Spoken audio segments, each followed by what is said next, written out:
ሰላም ቤተሰብ እንዴት ዋላችሁልኝ? እንዴት ናችሁ? ሰላም ናችሁ? እግዚአብሔር ይመስገን። በያላችሁበት ሀገር ሰዓት አቆጣጠር ሰላማችሁ ብዝት ይበልልኝ። እኔ በጣም ደህና ነኝ።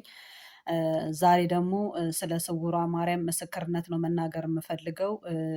እኔ እስከ ዛሬም ድረስ ያልተናገርኩት ያው ብዙ ተመልካች ስላልነበረኝ ነው። ግን እናንተ ይህንን መልእክት ልክ እንደደረሳችሁ ሰብስክራይብ እያደረጋችሁ ሼር እያደረጋችሁ ለብዙዎች እንዲደርስ አድርጉልኝ። ያው ኃላፊነቱን ለእናንተ ነው የምሰጠው። ማለት እኔ አሁን ተመልካች የለኝም እያልኩኝ እንትኑን ማቆየት ስላልፈለግኩ ነው፣ ምስክርነቱን መናገር ስላለብኝ ነው።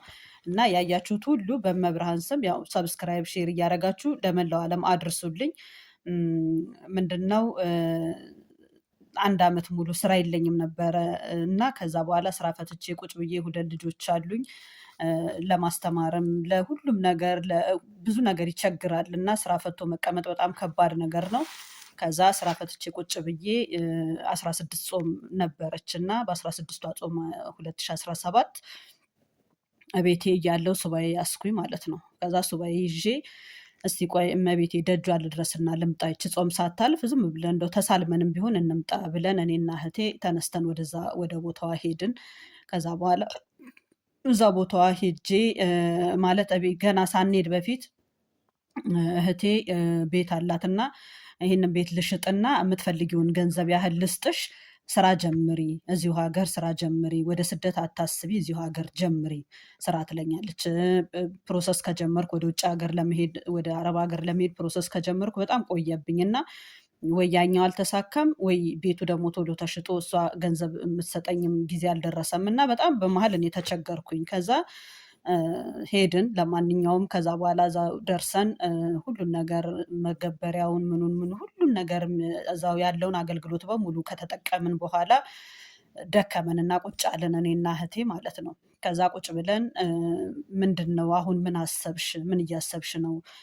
ብዙ ጭንቀት ነው ያለብሽ እና ምንድን ላይ ወሰንሽ አንቺ?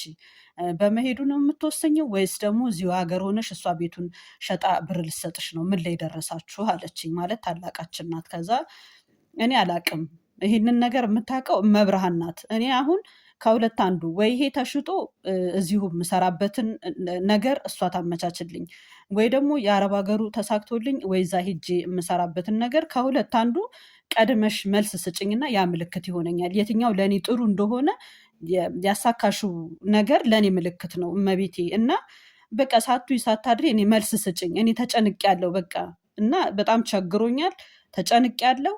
ይህንን መልስሽን ፈልጌ ነው የመጣሁት ቤትሽ፣ እባክሽን መብርሃን ሳቱኝ ሳታድሪ መልስ ስጭኝ ብዬ እያለቀስኩ እዛ ቦታ ላይ ለመንኳት። ከዛ በኋላ እህቴም በቃ አይዞሽ እግዚአብሔር ያውቃልም የሆነው ይሆናል አይዞሽ ምናምን አለችኝ እና ተነስተን የእንትናችን ሰዓትም ደረሰ። እዛው ምሳ መብላት ምንም አልቻለም፣ በጣም ደክሞናል። ከዛ መኪናው ሰዓት መነሻ ሰዓት ደረሰና ወደ መኪናችን ገባን፣ ወደ ቤት ተመለስን ማለት ነው። ከዛ በኋላ ያንን እንግዲህ ጸሎት አድርጌ እንግዲህ መብርሃን አንቺ ታውቂያለሽ፣ ያለኝን ችግር አንቺ ታውቂያለሽ፣ ቋጠሮዬን ሁሉ አንቺ ፍቺ እመቤቴ፣ ሁሉን ትችያለሽ ብዬ ነግሬያት ተመልሼ መጣሁ። በጣም ከፍቶኝ ነበረ በእውነት በጣም። ከዛ ተመልሼ መጣሁኝ። እሁድ ሄደን ሮብ በጠዋት ተደወለ ስልክ። ከዛ ምንድን ነው ብዬ እንትን ስል በቃ ተዘጋጂ፣ ትኬትሽ ተቆርጦልሻል ተዘጋጂ አሉኝ ማለት ነው እነዛ የሰጧቸው ደላሎች። ከዛ በቃ እመቤቴ ይሄንን ነው ማለት ነው የፈቀድሽው፣ የኔ እንትኔ ይሄ ነው ማለት ነው፣ ማለት አንቺ የፈቀድሽልኝ ይሄ ነው በቃ ይሁን አልኩና እሱን እንትን አልኩኝ። አሁን በስደት ሀገር ነው የምኖረው፣ እግዚአብሔር የተመሰገነ ይሁንና በጣም ለእኔ የደረሰች እመቤቴ የእናንተንም ቋጠሯችሁን ሁሉ ፈታላችሁ፣ ታሪክ ትቀይርላችሁ። በእውነት እኔ በጣም ቦታው ከባድ ቦታ ነው። ሄዳችሁ ያለማታውቁ ሰዎች ነገ ዛሬ ሳትሉ ደጇን እርገጡ።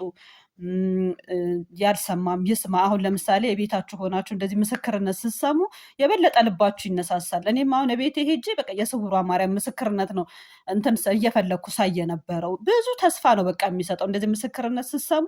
ለእኔም በቃ ትደርስልኛለች አይነት ነገር እናንተ ልባችሁ ውስጥ እንትን ይላል ማለት ነው፣ ተነሳሽነትን ይፈጥራል። እና እንደዚህ ምስክርነት ስትሰሙ አታሳልፉ፣ እስከ መጨረሻው አይታችሁ ደግሞ ዝም አትበሉ። ለሌላው እንዲያይ ሁሉም እንዲማርበት ሁሉም ደጇን እንዲረግጥ ለሁሉም በቃ ላይክ ሼር ሰብስክራይብ እያደረጋችሁ አባዙት። ምንም እናንተ ላይ ምንም እንትን የሚልላችሁ ነገር የለም እና ይሄን ነገር ብትሰሩ ለእናንተም በረከት ነው፣ ለነዛም ለሚጠቀሙበትም ሰዎች ደግሞ ድህነት ነው እላለሁ። ለሁላችሁም ለእኔ የደረሰች እመቤቴ ለሁላችሁም ትድረስላችሁ። እውነት ከባድ ቦታ ነው።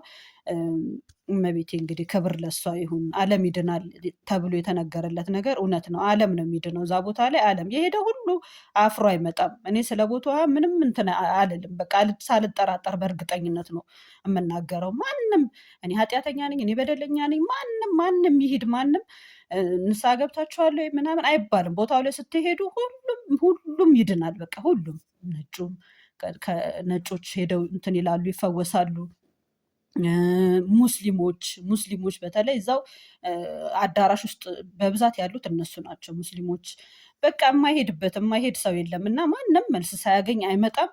ቦታውን እናንተም ያልሄዳችሁ ሄዳችሁ እዩት። እንደዚህ እዛው ለመኖር እንኳን የማትችሉ ቢሆን በጉዞ እየሄዳችሁ ቦታውን ደጇን እርገጡ። ብዙ ነገር ታገኛላችሁ ቦታዋ ላይ እና እንግዲህ ሁላችሁንም እንግዲህ ቋጠሯችሁን ትፍታ እመቤቴ፣ የሁላችሁንም ቋጠሮ ትፍታ። ድንግል ማርያም ለእኔ የደረሰችልኝ ለእናንተም ትድረስላችሁ።